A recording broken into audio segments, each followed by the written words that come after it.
ਵਾਹਿਗੁਰੂ ਵਾਹਿਗੁਰੂ ਸਾਹਿਬ ਜੀ। ਆਸਾ ਮਹੱਲਾ ਪੰਜਵਾ।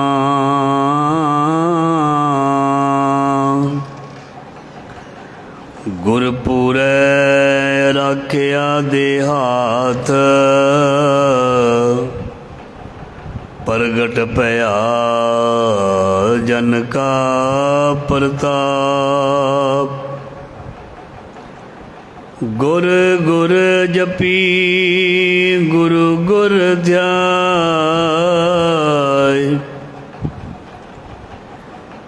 ਜੀ ਕੀ ਅਰਦਾਸ ਗੁਰੂ ਪੈ ਪਾਈ ਰਹਾ।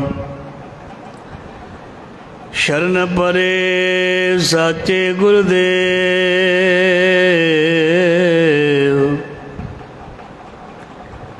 ਪੂਰਨ ਹੋਈ ਸੇਵਕ ਸੇਵ। ਜਿਉ ਪਿੰਡ ਜੋਬਨ ਰਾਖੇ ਪ੍ਰਾਨ, ਕਉ ਨਾਨਕ ਗੁਰ ਕਾ ਕੁਰਬਾਨ।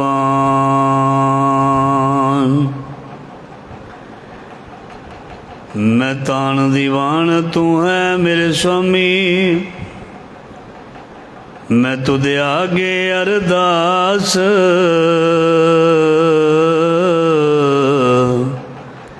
ਮੈਂ ਹੋਰ ਥਾਉ ਨਾਹੀ ਜਿਸ ਪੈ ਕਰੋ ਬੇਨੰਤੀ,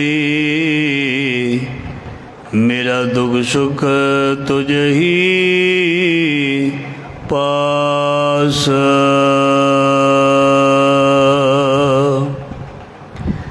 ਜ਼ਾਹਰਾ ਜ਼ਹੂਰ ਹਾਜ਼ਰਾ ਹਜ਼ੂਰ ਸਭ ਕਲਾ ਭਰਪੂਰ ਸਮਰੱਥ ਗੁਰੂ, ਲੋਕ ਪਰਲੋਕ ਦੇ ਰੱਖਿਅਕ ਭਗਤ ਵਸ਼ਲ ਗਿਆਨ ਦੇ ਸਾਗਰ,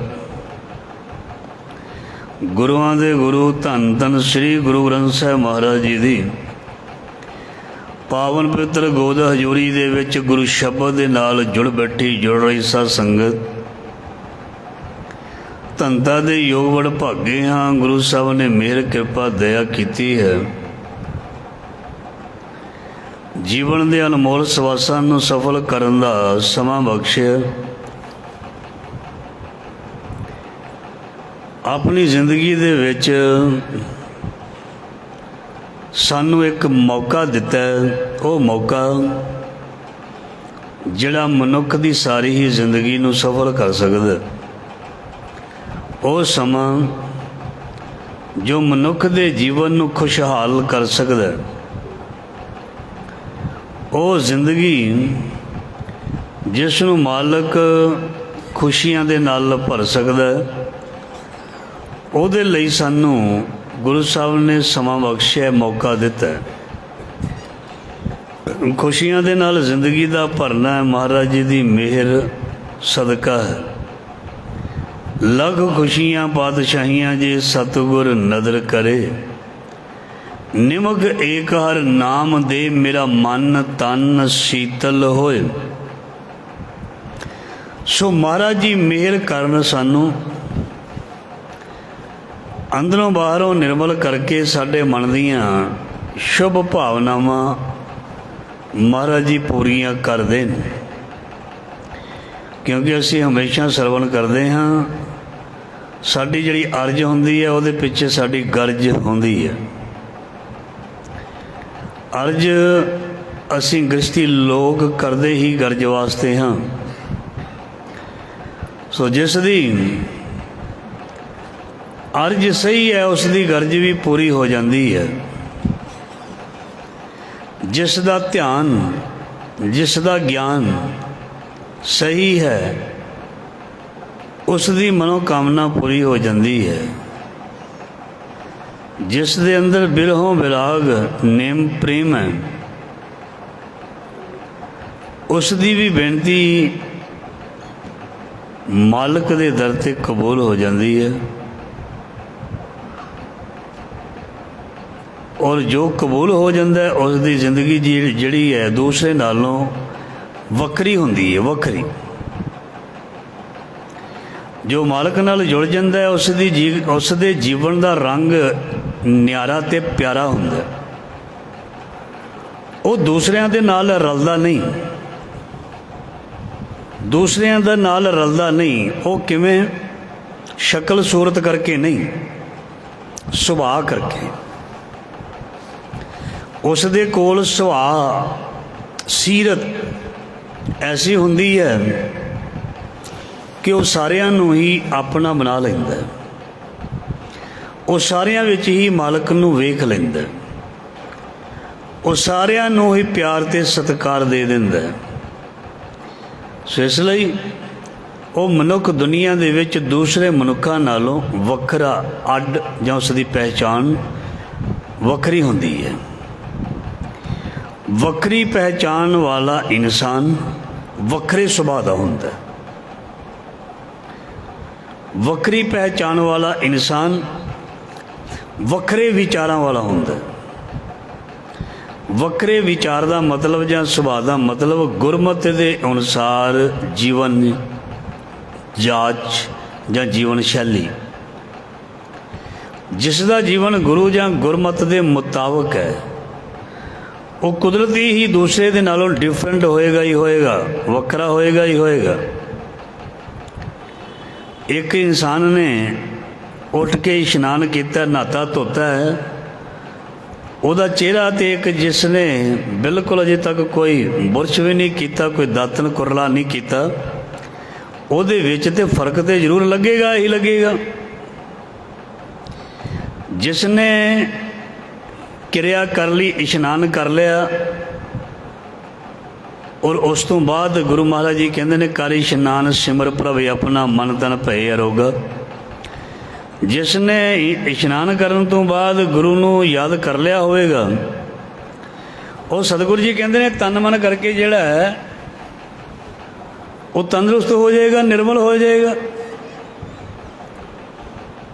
और निर्मल जिहड़ा इंसान है मैले इंसान नालों वखरा अपने आप होया। इस करके जो मनुख अपने आप नूं संसार नालों वखरा जां खास बनाउणा चाहुंदा है, जो मनुख अपने आप को खास जां वखरा देखना चाहता है, उसनों संसार की सोच नालों वखरी सोच रखनी पेगी, मतलब चंगी सोच रखनी पेगी। दूसरों के सुभाव के नालों अपना सुभाव वधिया रखना पैना है। उसनों ये नहीं दूसरे का सुभाव खराब देख के तो कोई बंदा कहे भी मैं भी अपना सुभाव खराब कर लवां। गुरबाणी दे विच हमेशा सानू ये दस्सिया गया दूसरे की हमेशा चंगियाई लैनी है। जे किसी विच चंगियाई है तो उसकी चंगियाई की रीस कर लैनी है, जे किसी दे विच बुराई है तो उसनूं छड्ड देना। चंगियाई की रीस जिहड़ी है मनुख नूं सफलता वल लैके जाती है। बुराई की रीस माड़ी किसी की आदत वल देख के आप भी माड़ी आदत धारण कर लैनी, वो मनुख की इज्जत आवरू ते शख्सियत नूं खत्म कर देंदी है। वो चीज़ जिहड़ी है वो माड़ी भैड़ी सोच जिहड़ी है मनुख नूं अगे वधन नहीं देंदी। वो समाज विच संसार दे विच अपने आप दे विच अंदरों वधदा नहीं, जां वधदा फुलदा नहीं, प्रफुल्लित नहीं हुंदा, अगे नहीं जांदा। सो रहो विचार गुरु साहब मेहर करन साडा जीवन गुरमत वाला बन के, गुरमत वाला हो के गुरु वल नूं चल पईए, गुरु वल नूं मोड़ा पै जाए, ये असी अरदास करते हाँ। आओ अज दे लड़ीवार शब्द की विचार की सांझ पाउंदे हाँ। आसा महला पंजवां। गुर पूरे राखिया दे हाथ, गुर पूरा जिन सिमरिया सही भय निहाल, नानक नाम आराधना कारज आवे रस। जिन्हों ने पूर्ण सतगुरु नूं याद किया है, पूर्ण सतगुरु के अगे मत्था टेकिया है, गुर पूरे राखिया दे हाथ। गुरु साहब ने अपना मेहर रूपी हाथ जिहड़ा है उहदे सिर ते रख दिता है। ਗੁਰੂ ਨੂੰ ਜਿਵੇਂ ਅਸੀਂ ਰੋਜ਼ ਸੁਣਦੇ ਹਾਂ, ਬੜੀ ਵਾਰੀ ਉਦਾਹਰਨਾਂ ਸੁਣੀਆਂ, ਜਿਵੇਂ ਕਿਸੇ ਕੋਲੋਂ ਸਾਨੂੰ ਪਿਆਰ ਮਿਲਦਾ, ਇਨਸਾਨ ਨੂੰ ਇਨਸਾਨ ਕੋਲੋਂ ਪਿਆਰ ਮਿਲਦਾ। ਪਿਆਰ ਕਦੋਂ ਮਿਲਦਾ? ਸਤਿਕਾਰ ਕਰਕੇ। ਜਦੋਂ ਅਸੀਂ ਕਿਤੇ ਆਪਣੇ ਵੱਡੇ ਦਾ ਜਾਂ ਬਜ਼ੁਰਗ ਦਾ ਜਾਂ ਜਿਹੜਾ ਕੋਈ ਖਾਸ ਇਨਸਾਨ ਹੁੰਦਾ ਉਹਦਾ ਸਤਿਕਾਰ ਕਰਦੇ ਹਾਂ, ਸਾਨੂੰ ਸਤਿਕਾਰ ਦੇ ਬਦਲੇ ਬਹੁਤ ਜ਼ਿਆਦਾ ਪਿਆਰ ਮਿਲਦਾ। ਨਫ਼ਰਤ ਦੇ ਬਦਲੇ ਹਮੇਸ਼ਾ ਜਿਹੜਾ ਹੈ ਉਹ ਫਟਕਾਰ ਮਿਲਦੀ ਹੈ, ਪਿਆਰ ਦੇ ਬਦਲੇ ਹਮੇਸ਼ਾ ਪਿਆਰ ਮਿਲਦਾ। ਅਤੇ ਇਸ ਤਰ੍ਹਾਂ ਜਿਹੜਾ ਗੁਰੂ ਨੂੰ ਪਿਆਰ ਕਰਦਾ ਹੈ, ਗੁਰੂ ਦੇ ਪਿਆਰ ਨੂੰ ਪ੍ਰਾਪਤ ਕਰਦਾ ਹੈ, ਸੋ ਗੁਰੂ ਇਹਦੇ ਬਦਲੇ ਕੀ ਦਿੰਦਾ ਹੈ? ਆਪਣੀ ਮਿਹਰ, ਉਸ ਦੀ ਰੱਖਿਆ, ਉਸ ਦਾ ਹਰ ਕਾਰਜ ਵਿੱਚ ਸਹਾਈ, ਅਤੇ ਉਸ ਦੀ ਲੋਕ ਪਰਲੋਕ ਦੀ ਜ਼ਿੰਮੇਵਾਰੀ ਜਿਹੜੀ ਹੈ ਬਾਣੀ ਵਿੱਚ ਲਿਖਿਆ ਉਹ ਗੁਰੂ ਚੁੱਕ ਲੈਂਦਾ। ਜਿਸ ਦੇ ਸਿਰ 'ਤੇ ਗੁਰੂ ਸਾਹਿਬ ਆਪਣਾ ਮਿਹਰ ਭਰਿਆ ਹੱਥ ਰੱਖਦੇ ਨੇ, ਉਸ ਦੀ ਜ਼ਿੰਮੇਵਾਰੀ ਜਿਹੜੀ ਹੈ ਉਹ ਮਹਾਰਾਜ ਆਪ ਲੈ ਲੈਂਦੇ ਨੇ। ਸੰਸਾਰ ਭਾਵੇਂ ਉਸ ਨੂੰ ਨਾ ਕਬੂਲ ਕਰੇ, ਜਿੰਨੇ ਸਾਡੇ ਭਗਤ ਹੋਏ ਨੇ ਗੁਰੂ ਸਾਹਿਬ ਉਹ ਵੰਨ ਹੋਏ ਨੇ, ਸਮਾਜ ਨੇ, ਸੰਸਾਰ ਨੇ ਉਹਨਾਂ ਨੂੰ ਪ੍ਰਵਾਨ ਨਹੀਂ ਕੀਤਾ, ਉਹਨਾਂ ਨੂੰ ਠੱਗ ਕਿਹਾ, ਉਹਨਾਂ ਨੂੰ ਚੋਰ ਕਿਹਾ। ਗੁਰੂ ਸਾਹਿਬਾਨ ਨੂੰ ਚੋਰੀ ਦੀ ਠੱਗੀ ਦੀ ਦੁਕਾਨ ਕਿਹਾ ਗੁਰੂ ਨਾਨਕ ਦੇ ਘਰ ਨੂੰ। ਕਿਉਂ? ਉਹਨਾਂ ਨੇ ਤਾਂ ਕਿਹਾ ਕਿਉਂਕਿ ਸੱਚ ਨੂੰ ਇੱਕ ਪਾਸੇ ਕੀਤਾ ਜਾਂਦਾ ਸੀ, ਝੂਠ ਨੂੰ ਇੱਕ ਪਾਸੇ ਕੀਤਾ ਜਾਂਦਾ ਸੀ। ਸੱਚ ਦੀ ਕਮਾਈ ਵਾਲੇ ਨੂੰ ਇੱਕ ਪਾਸੇ ਕਰ ਦਿੱਤਾ ਜਾਂਦਾ ਸੀ, ਝੂਠੇ ਨੂੰ ਇੱਕ ਪਾਸੇ ਦੱਸ ਦਿੱਤਾ ਜਾਂਦਾ ਸੀ। ਜਦੋਂ ਕਿਸੇ ਝੂਠੇ ਬੰਦੇ ਦਾ ਝੂਠ ਦੱਸਿਆ ਜਾਏ, ਨਫ਼ਰਤ ਕਰਨ ਵਾਲੇ ਨੂੰ ਨਫ਼ਰਤ ਦੇ ਨੁਕਸਾਨ ਦੱਸੇ ਜਾਣ, ਨਿੰਦਿਆ ਈਰਖਾ ਕਰਨ ਵਾਲੇ ਨੂੰ ਨਿੰਦਿਆ ਈਰਖਾ ਦਾ ਨੁਕਸਾਨ ਦੱਸਿਆ ਜਾਏ, ਮਨੁੱਖ ਹਮੇਸ਼ਾ ਫਾਇਦਾ ਹੀ ਸੁਣਨਾ ਚਾਹੁੰਦਾ ਹੈ, ਨੁਕਸਾਨ ਵਾਲੀ ਗੱਲ ਨਹੀਂ ਸੁਣਨਾ ਚਾਹੁੰਦਾ। ਇਸ ਕਰਕੇ ਜਦੋਂ ਕਿਸੇ ਨੂੰ ਸੱਚ ਸੁਣਾਇਆ ਗਿਆ, ਉਸਨੇ ਸੱਚ ਸੁਣਾਉਣ ਵਾਲਿਆਂ ਦੇ ਨਾਲ ਨਫ਼ਰਤ ਕੀਤੀ। ਜਦੋਂ ਕਿਸੇ ਨੇ ਕਿਸੇ ਨੂੰ ਜੀਵਨ ਨੂੰ ਸੋਹਣਾ ਬਣਾਉਣ ਦਾ ਢੰਗ ਸਿਖਾਇਆ, ਉਸਨੇ ਉਸ ਨੂੰ ਚੰਗਾ ਨਹੀਂ ਸਮਝਿਆ। ਉਸਨੇ ਕਿਹਾ ਮੈਨੂੰ ਪਤਾ ਹੈ ਜ਼ਿੰਦਗੀ ਕਿਵੇਂ ਜਿਉਣੀ ਹੈ। ਇਸ ਕਰਕੇ ਉਹ ਇਨਸਾਨ ਬਹੁਤ ਦੂਰ ਚਲਾ ਗਿਆ ਜਿਹੜਾ ਕਿਸੇ ਤੋਂ ਸਿੱਖਿਆ ਲੈਣ ਦੇ ਲਈ ਰਾਜ਼ੀ ਨਹੀਂ। ਜਿਹੜਾ ਸਿੱਖਿਆ ਲੈਣ ਨੂੰ ਰਾਜ਼ੀ ਨਹੀਂ ਹੈ, ਸਿੱਖ ਦਾ ਮਤਲਬ ਹੀ ਸਿੱਖਣਾ ਹੈ। ਜਿਹੜਾ ਸਿੱਖਣਾ ਨਹੀਂ ਚਾਹੁੰਦਾ, ਸਿਖਾਉਣਾ ਚਾਹੁੰਦਾ ਹੈ, ਉਹ ਸਿੱਖ ਨਹੀਂ ਹੈ। ਜਿਹੜਾ ਸਿੱਖਣਾ ਚਾਹੁੰਦਾ, ਸਿੱਖਿਆ 'ਤੇ ਚੱਲਣਾ ਚਾਹੁੰਦਾ, ਉਹ ਸਿੱਖ ਹੈ। ਅਤੇ ਗੁਰੂ ਦੀ ਸਿੱਖਿਆ ਕੀ ਹੈ? ਵੀ ਸੱਚ ਸੁਣ, ਸੱਚ ਨੂੰ ਸੁਣ ਕੇ ਉਸ ਦੀ ਵਿਚਾਰ ਕਰ।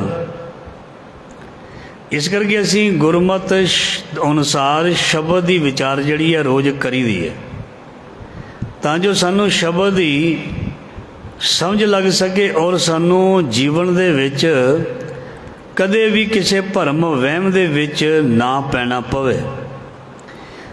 ਧਿਆਨ ਦੇਣਾ, ਦੇਖੋ ਜਦੋਂ ਤੱਕ ਅਸੀਂ ਸ਼ਬਦ ਦੀ ਵਿਚਾਰ ਜਾਂ ਕਥਾ ਨਹੀਂ ਕਰਦੇ, ਉਦੋਂ ਤੱਕ ਸਾਡੇ ਵਹਿਮ ਭਰਮ ਕਦੇ ਵੀ ਦੂਰ ਨਹੀਂ ਹੋਣੇ। ਅਸੀਂ ਜਿਹੜਾ ਕੀਰਤਨ ਕਰਦੇ ਹਾਂ, ਕੋਈ ਸ਼ਬਦ ਤੇ ਸਾਨੂੰ ਜਿਹੜੇ ਨੇ ਸਮਝ ਆ ਜਾਂਦੇ ਨੇ ਸੌਖੇ, ਜਿਵੇਂ ਸਤਿਗੁਰ ਆਇਓ ਸ਼ਰਨ ਤੁਹਾਰੀ, ਇਹ ਤਾਂ ਸ਼ਬਦ ਸਮਝ ਆ ਗਿਆ। ਅਤੇ ਜਿੱਦਾਂ ਹੁਣ ਹੋਰ ਔਖੇ ਸ਼ਬਦ ਨੇ, ਸੰਸਕ੍ਰਿਤੀ ਦੇ ਸ਼ਲੋਕ ਨੇ, ਜਾਂ ਜਿਹੜੇ ਅਲੱਗ-ਅਲੱਗ ਭਗਤ ਵੱਖ-ਵੱਖ ਸਟੇਟਾਂ ਵਿੱਚ, ਰਾਜਾਂ ਵਿੱਚ ਹੋਏ ਨੇ, ਉੱਥੇ ਦੀ ਬੋਲੀ ਹੈ, ਮਰਾਠੀ ਵੀ ਹੈ, ਉਹਦੀ ਸਾਨੂੰ ਸਮਝ ਕਿਵੇਂ ਲੱਗੇਗੀ? ਉਹਦੀ ਸਮਝ ਸਾਨੂੰ ਨਹੀਂ ਲੱਗੇਗੀ। ਉਹਦੇ ਲਈ ਸਾਨੂੰ ਜਿਹੜੀ ਹੈ ਸ਼ਬਦ ਦੀ ਵਿਚਾਰ ਕਰਨੀ ਬਹੁਤ ਜ਼ਰੂਰੀ ਹੋਏਗੀ। ਔਰ ਬਾਣੀ ਦੇ ਵਿੱਚ ਇਹ ਸਾਨੂੰ ਆਖਿਆ ਗਿਆ ਵੀ ਹਰ ਕੀਆਂ ਕਥਾ ਕਹਾਣੀਆਂ ਗੁਰਮੀਤ ਸੁਣਾਈਆਂ, ਸਭ ਤੇ ਉੱਤਮ ਹਰ ਕੀ ਕਥਾ, ਨਾਮ ਸੁਣਤ ਦਰਦ ਦੁੱਖ ਲੱਥਾ। ਇਸ ਕਰਕੇ ਅਸੀਂ ਸ਼ਬਦ ਦੀ ਵਿਚਾਰ ਕਰਦੇ ਹਾਂ, ਕਥਾ ਕਰਦੇ ਹਾਂ, ਤਾਂ ਜੋ ਸਾਨੂੰ ਕੁਝ ਨਾ ਕੁਝ ਸਮਝ ਲੱਗ ਸਕੇ।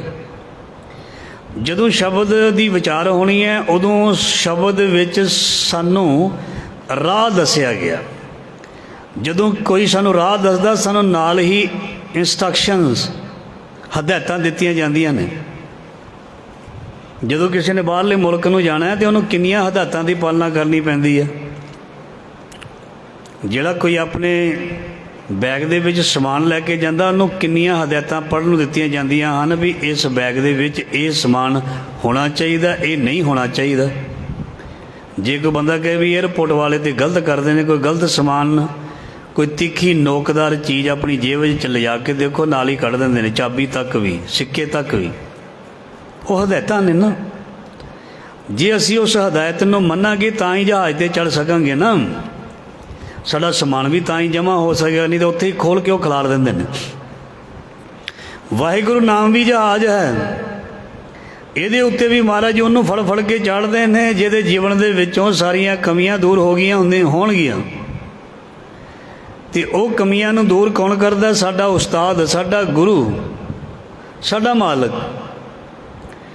ਜਦੋਂ ਮਾਲਕ ਸਾਡੀਆਂ, ਜਾਂ ਸਾਡਾ ਮਾਸਟਰ ਹੀ ਲੈ ਲਓ, ਸਾਡਾ ਟੀਚਰ ਜਾਂ ਸਾਡਾ ਮਾਲਕ ਜਦੋਂ ਸਾਡੀਆਂ ਕਮੀਆਂ ਨੂੰ ਦੂਰ ਕਰਦਾ, ਮਾਲਕ ਜਾਂ ਮਾਸਟਰ ਸਾਡਾ ਟੀਚਰ ਕਈ ਵਾਰ ਸਾਨੂੰ ਡੰਡਾ ਵੀ ਮਾਰ ਦਿੰਦਾ। ਅਤੇ ਡੰਡੇ ਦਾ ਮਤਲਬ ਹੁੰਦਾ ਹੈ ਸਮਝਾਉਣਾ, ਕੁੱਟਣ ਦਾ ਮਤਲਬ ਹੁੰਦਾ ਹੈ ਵੀ ਕਿਸੇ ਨੂੰ ਦਬਾਉਣਾ ਨਹੀਂ। ਖਾਸ ਕਰਕੇ ਸਾਡੇ ਉਸਤਾਦ ਜਾਂ ਟੀਚਰ ਦੁਆਰਾ, ਮਾਸਟਰ ਦੁਆਰਾ, ਕਿਉਂਕਿ ਮਨ ਕੂਟੇ ਤੋਂ ਜੰਮ ਤੇ ਛੋਟਾ ਹੈ। ਜਿਸ ਦੇ ਮਨ ਨੂੰ ਕੁੱਟ ਪੈ ਗਈ, ਜਿਸ ਨੇ ਕੁੱਟ ਸਹਿ ਲਈ, ਉਹ ਜਮਾਂ ਦੀ ਮਾਰ ਤੋਂ ਛੁੱਟ ਜਾਏਗਾ। ਫਿਰ ਜਦੋਂ ਅਸੀਂ ਸ਼ਬਦ ਦੀ ਵਿਚਾਰ ਕਰਾਂਗੇ, ਕਥਾ ਕਰਾਂਗੇ, ਉਹਦੇ ਵਿੱਚ ਮੈਂ, ਤੁਸੀਂ ਜਾਂ ਹੋਰ ਸਾਰੇ ਹੀ ਸਾਡੀਆਂ ਸਾਰੀਆਂ ਕਮੀਆਂ ਸਾਹਮਣੇ ਆਉਣਗੀਆਂ।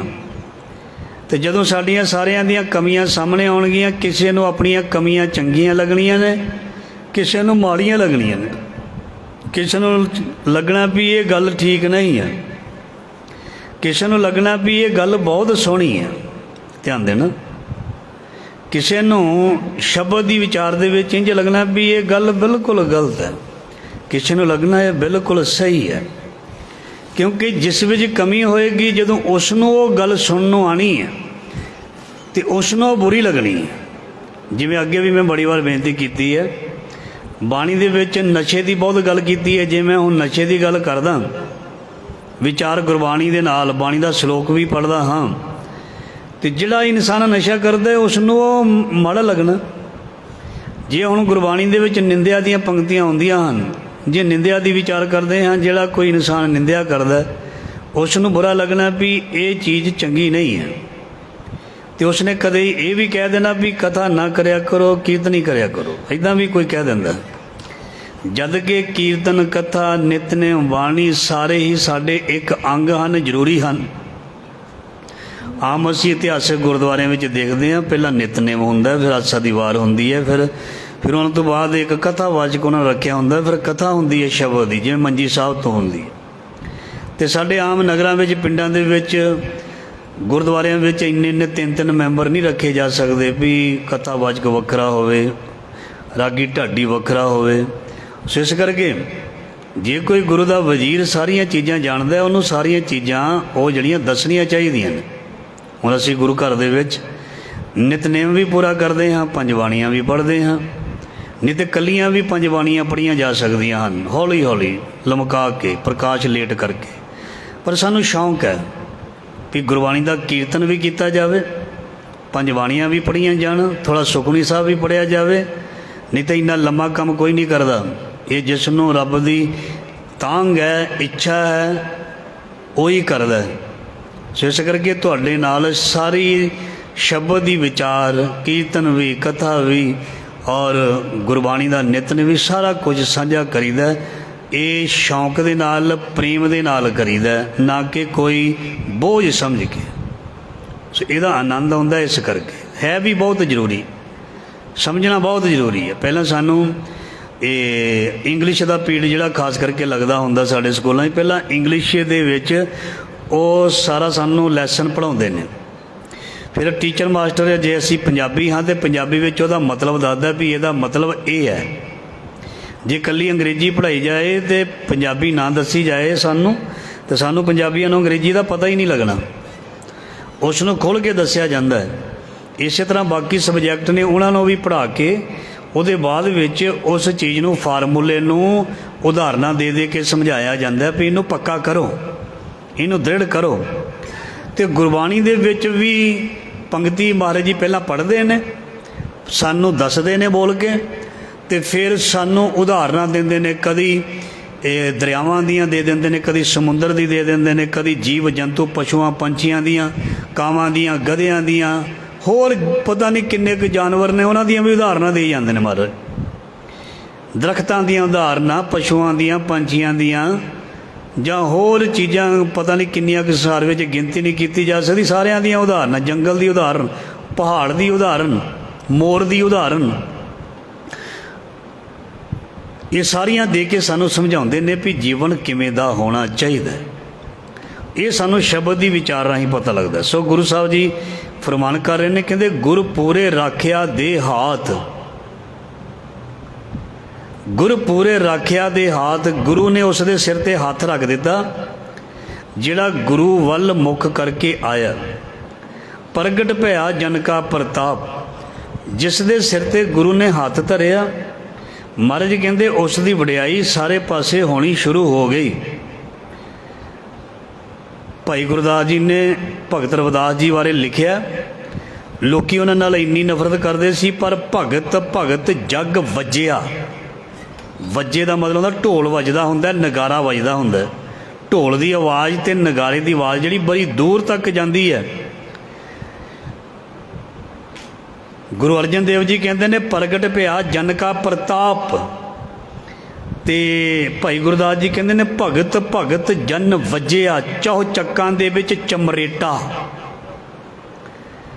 ਤੇ ਭਗਤ ਰਵਿਦਾਸ ਮਹਾਰਾਜ ਜੀ ਜਿਹੜੇ ਨੇ ਉੱਤਰ ਦੱਖਣ ਪੂਰਬ ਪੱਛਮ ਚੌਹਾਂ ਚੱਕਰਾਂ ਦੇ ਵਿੱਚ ਕਹਿ ਦਈਏ, ਦਿਸ਼ਾਵਾਂ ਦੇ ਵਿੱਚ ਕਹਿ ਦਈਏ, ਉਹਨਾਂ ਦੀ ਜੈ ਜੈਕਾਰ ਹੋਈ। ਉਹ ਜਿਵੇਂ ਢੋਲ ਵੱਜਦਾ, ਨਗਾਰਾ ਵੱਜਦਾ, ਐਵੇਂ ਉਹਨਾਂ ਦਾ ਜਸ ਥਾਂ ਥਾਂ 'ਤੇ ਹੋਇਆ ਜਾਂ ਵੱਜਿਆ। ਤੇ ਗੁਰੂ ਸਾਹਿਬ ਜੀ ਪੰਜਵੇਂ ਪਾਤਸ਼ਾਹ ਵੀ ਇਸ ਸ਼ਬਦ ਵਿੱਚ ਸਾਨੂੰ ਦੱਸ ਰਹੇ ਹਨ, ਪ੍ਰਗਟ ਭਇਆ ਜਨ ਕਾ ਪ੍ਰਤਾਪ।